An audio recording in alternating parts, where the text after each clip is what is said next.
I'm going to give you 7 non-financial tips that can help you have a happy retirement. Now, retirement can be a new and exciting stage of your life. Your network and your lifestyle are probably going to change a little bit, and everybody talks about making sure the financial side of your retirement is figured out as best as possible. Let's talk a little bit about the non-financial side. Let's get your mind off of the money and onto these 7 valuable non-financial assets. Number 1, good health. Exercise and a healthy diet have been said for decades, probably longer, as the basics to staying in better health and having an overall better mood. Spending a couple hours a week in nature, like a park or nature trail, could really help with stress, and it's a good way to stay active. I grew up on a farm, so anytime I can get away from civilization for a little while definitely helps my mood. And staying in good health is really important, especially with all the stuff that's going on lately. We have a couple podcast episodes that focus on different health topics like staying fit and flexible as we age. And those links are down in the description. Number 2, social connections. More social connections, happier retirement. At least that's what people say. This year with COVID, hanging out with friends has kind of changed a little bit, but you can still take advantage of different ways to interact socially. I think everybody's pretty well versed with Zoom by now. Others have had parking lot get-togethers, but I think most people are getting more comfortable with seeing their friends and family and just hanging out. And having a low level of social interaction could lead to some less than healthy habits, and we've seen that from those that have had to stay quarantined because of COVID. Number 3, purpose.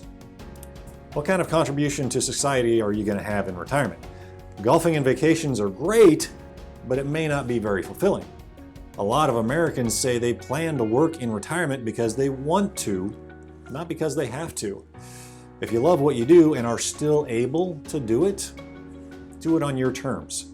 And many retirees also say they gain purpose through volunteering, which is a great way to give back, and it also ties into number 6, which I'll go over here in a minute.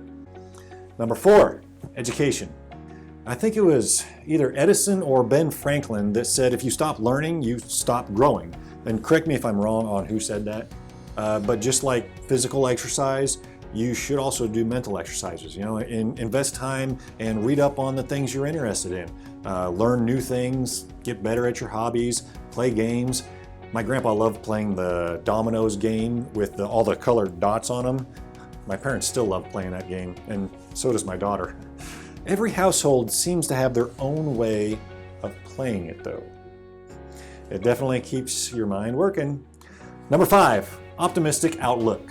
Glass half full attitudes are so much more fun to hang around, and it might even give you a better chance of living longer. A guy down the street who is 89 at the time that I'm recording this looks like he's maybe 79.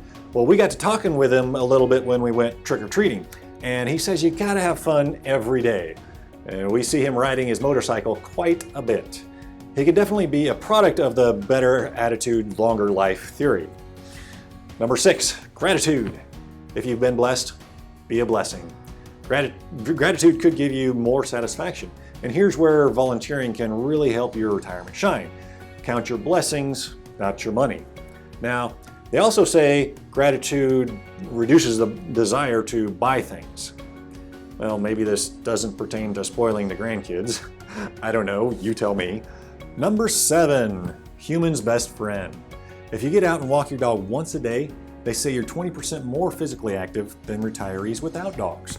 And if you think about it, owning a dog gives physical and mental benefits. Kind of like the song, Girls Just Want to Have Fun.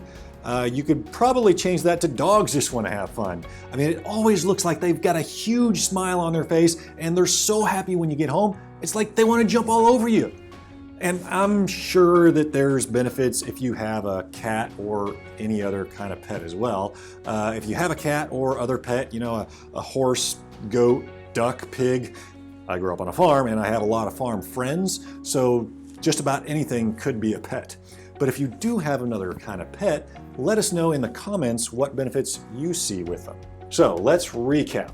Healthy lifestyle, socially active with friends, have a purpose, keep learning, be optimistic, have gratitude, and get outside and be active with your pet.